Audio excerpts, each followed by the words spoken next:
And welcome back to Real Talk Sports with Rico. We are talking NBA free agency. We are into day two. And I think that day two has been a lot more exciting than, say, initially day one. I think that the major domino really in all of free agency was decided earlier today, depending on when you're seeing this. And that is going to be Paul George is heading to the Philadelphia 76ers for 212 million. They also take care of Tyrese Maxey on a 5-year, 204 million max extension here. Now the question is, what else are the Sixers going to do? I believe Kelly Oubre Jr. is actually headed back to Philly, which I think is a terrific signing. Versatile wing that gives them some defense and some offense as well.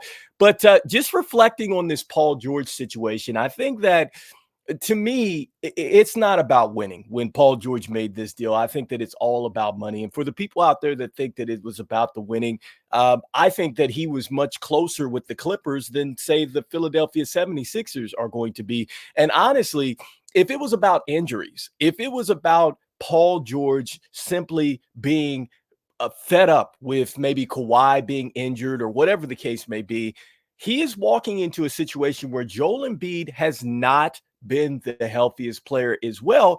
And he could very much run into playoff stretches where he is heavily dependent on, all right, to carry this Philadelphia 76ers team, especially if Joel Embiid goes down. He usually does during the playoffs or towards the playoffs. And I'm hoping that he can turn the corner, but this has kind of been the story for the 76ers. And I think that they're adding Paul George and hoping that they're getting some insurance that he can help carry this load. But Paul George has had a very up and down history in the playoffs. So look, Philly got their guy. I thought that Daryl Morey was going to go after the offense, and he did. He went after an offensive player, and he still got a two-way player in Paul George as well. So we'll see how that works out.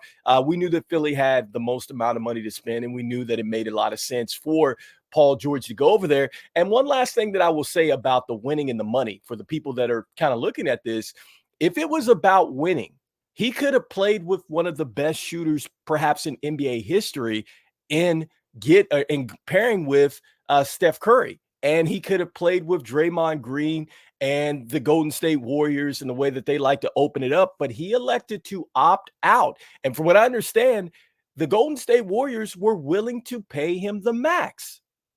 I'm just saying. All right, guys. So as we move on in free agency here, some of the things that have been happening, these Chicago Bulls, my Bulls, are now not looking to bring back DeMar DeRozan, which is something that we already knew, guys, because look, it's a foregone conclusion. They're already at, I believe, the first apron of the cap with keeping Levine, with keeping Vooch on the roster, and then signing Patrick Williams. It was not going to be able to work if you brought DeMar DeRozan, Levine, and Vooch, and you had them on the roster. It just wasn't going to work. So that whole running it back situation, it wasn't going to happen.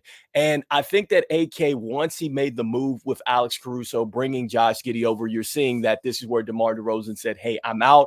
And as understandably so. I just hope that he goes out there and he gets the championship ring that he absolutely deserves. I love DeMar DeRozan.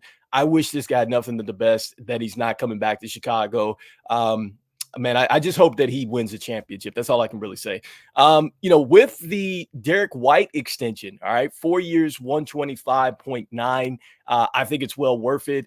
I think that you're getting a guy that's a lot like a Drew Holiday type of player. So I love that. Spurs looking to get Nick Batum. I think that makes a whole bunch of sense. I think that, he reminds me a lot of some players that Popovich has had back in the day. Like, I definitely think that for sure, this makes a whole bunch of sense for Nick Batum to go over there with Chris Paul. I think I like that a lot. And so speaking of which, Chris Paul, he's heading over to the Spurs for a 1-year deal. I think that I'm not saying that the Spurs are going to be super better, but they're going to be a lot better than what they were. Could they possibly contend for a play-in situation? I don't know. I mean, anything's possible in the West. The one thing I will say about Chris Paul, anytime he goes and he's like the still a main focus point, which I think he would essentially be the starting point guard there. I think that his teams get better. Dylan Wright agrees to a 1-year deal with the Bucks. 3.3 million. Hopefully he can give them a little bit more defense and range out there. And it looks like Drew Ebanks heading to the Utah Jazz on a $10 million deal. I think this is unfortunate for the Suns. I thought that he was the backup for them, especially, with the center that they have now, who has been injury prone, that they got over from Portland. I liked Eubanks a lot, and I think that he is going to see an uptake in play here with Utah, especially if they elect to move on from John Collins. So I think that would be an ideal fit here for you. So Isaiah Hartenstein signs a big 3-year, $87 million contract. I think that this was right on par. OKC really building out a very good roster. They've got Caruso over here. They've got Hartenstein. You see he's averaged 7.8 points a game and 8 rebounds, 2 assists. I love that a lot. Jalen Smith to my Chicago Bulls. I love this a lot. You're getting a guy that he averaged 9 points a game, 5 rebounds a game, and an assist. But more importantly, on 17 minutes per game, I think that a lot of people have been monitoring the Chicago Bulls situation. At some point, they're going to move over from Vooch. They were looking at getting a center. They were looking at possibly moving up for Clegan. They were talking about Khalil Ware. And so this makes a whole bunch of sense. And he's only 24, so he fits their youth movement.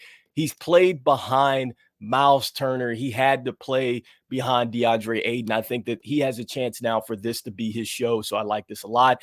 Aaron Wiggins to a new deal with Isaiah Joe. All right, so looks like the Thunder keeping good players in-house there. Isaiah Joe can certainly shoot the basketball. Just talked about Tyrese Maxey, Paul George, and his 4-year deal. Pretty much did a farewell to the Clippers. $70 million on 2 for James Harden. So what's crazy about the Clippers right now is that Russ has got to go, and PG has to go. But I don't understand that. Like, I love Russell Westbrook. I don't know why they're looking to explore a deal to get rid of Russell Westbrook, man. I just think that it's unfair once again that Russell Westbrook is going to be, I think, on the trading block or something like that. I think it's ridiculous. He should still be there. And, between the two players, if I were to pick between Harden and George, I think I probably would stay with Paul George, even though there's reports out there that said that they had the money in place. It was just a matter of years. And I guess the Clippers weren't willing to come up off the years. So who knows? We'll find out a little bit more. $30 million deal with the Los Angeles Clippers for Derrick Jones Jr. Okay, so he's out the building and heading there. All right, so I do like this a lot that he's heading over there. Got Najee Marshall. He's heading to the Mavs. So I think that this is why that deal makes a lot of sense. And in a lot of ways, it might be a little bit of an upgrade for the Mavs to get this guy. I think he's a terrific defender. I'm not sure if he can necessarily rotate on the 5s, but he's a terrific defender. Mason Plumlee to the Suns, 1-year deal. Don't love it. I like Ebanks better, but oh well. And we talked about Jonas Valanciunas heading to the Wizards, guys. And so with that being said, I think we're all caught up here. The news with Cade Cunningham, his max extension, and just talking about Chris Paul. That situation was quite interesting, guys, because essentially the Warriors had to cut him by Sunday to make sure that his money was not guaranteed. And what's interesting is that they could have made a deal which would have perhaps netted them Zach LaVine, and they declined the deal. And that's just, I thought that was interesting to me, man. But anyhow, they cut Chris Paul. He's over to the Spurs. I think that he's going to be a terrific piece and really unlock Wemby a little bit more. So I like that. I think he fits in with Pop as well. I think he's going to play hard. Don't be surprised, man, if the Spurs surprise you next year. Seriously. I think that it's really possible. And I like what they're doing with Nick Batum over there. They're getting some vets that honestly, man, they fit very well. And Nick Batum, I'm now thinking of his name now. I'm dating myself, but he reminds me of Boris Diaw, right? If you've ever looked back in the day, Boris Diaw was a terrific piece for the Phoenix Sun, excuse me, and he, I think, won a ring with the Spurs. So that's what Nick Batum reminds me of at this point in his career. But anyway, guys, make sure you hit that subscribe button. Follow us on YouTube. You can follow me out there on Spotify as well, where you can find me there. You can catch me talking Chicago Bulls basketball on Bulls Digest. But anyhow, guys, I will see you guys on the next one. I much appreciate the fans out there who have chimed in on a week-to-week basis to go and help us drive content to this thing. Thank you for the sponsors out there, put sponsorship on this thing.